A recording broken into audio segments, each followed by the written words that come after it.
Nag-crave ka ba sa pizza pero sawa ka na sa Hawaiian, pepperoni o sa normal na flavor ng pizza at gusto mo ay may iba naman? Sagot na namin kayo dahil ituturo namin sa inyo ngayon ang Pizza Birria. Kung bago ito sa inyong pandinig, baka ito na ang sasagot sa cravings mo. Alamin na natin ngayon ang recipe na yan dito lang sa Sarap Pinoy! Ang birria ay isang tradisyonal at popular na putahe sa bansang Mexico. At sa kasalukuyan, ang konsepto ng birria ay pinalawak na at ito ay ginagamit na rin sa iba't ibang pagkain, kabilang ng Italian dish na pizza. Sa kombinasyon ng kakaibang lasa ng pizza birria, tila mararamdaman mo na nag-travel ka sa Mexico at Italia. Kaya naman para turuan tayo kung paano magluto ng dish na ito, ay makakasama natin si Jamie Rose Sarmiento dito sa Sarap Pinoy. Sisimulan na natin ang paggawa ng ating pizza birria. Isa sa kanilang ipinagmamalaki ay ang kanilang recipe na dough na sila mismo ang mano-manong gumagawa.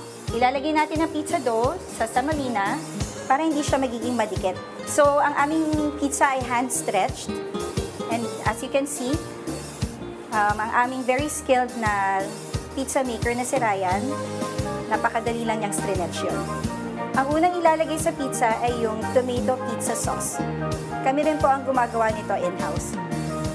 Marami siyang mga spices, pampalasa, katulad ng oregano, rosemary, garlic, and onion. Next is our mozzarella and cheddar cheese blend na grated cheese. Next, ang ilalagay naman natin ay ang beef birria. Ang beef birria na to, niluluto for 4 hours. And again, in-house namin siyang ginagawa. So, isa-spread natin siya na maigi para with each bite, malalasahan na yung beef. Next is red onion. We prefer red onion sa pizza kasi mas malasa siya compared to the white. And lastly, ang ilalagay naman natin is cubes of mozzarella and cheddar.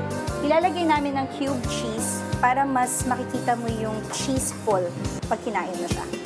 After mailagay lahat ng ingredients ng ating pizza birria, sunod naman itong nilagay sa brick oven at hihintayin lamang itong maluto for 3 minutes. Ayan, ready na siya. To top it off, lalagyan natin ng cilantro. At syempre, para ma-share rin natin ang ating pizza birria with our family and friends, ay hinati lang ito ni Ryan. We serve this with a consomme. Ito yung broth na pinaglutuan ng beef. Dito i-dip yung pizza. Katulad ng pagkain nyo ng birria taco, i-dip nyo siya dito. Ayan, tapos ang ating pizza birria. Para matikman ang ating pizza birria, makakasama natin si Rosie. Hello mga ka-RSP! Tara, tikman na natin habang mainit. Sige.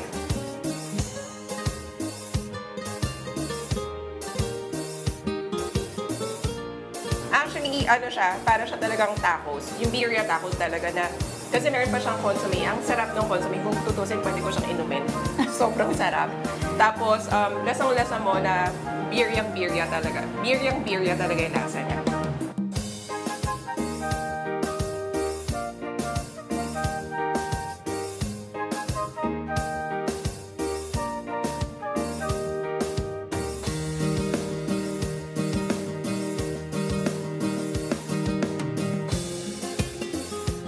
At yan ang Mexican dish na pizza birria.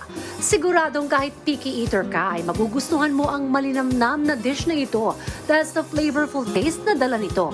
At kung may gusto naman kayong balikan sa ating past episodes, maaari nyo yung bisitahin sa aming official social media pages at Rise and Shine Pilipinas sa Facebook, YouTube at Instagram, habang RS Pilipinas naman sa TikTok at X.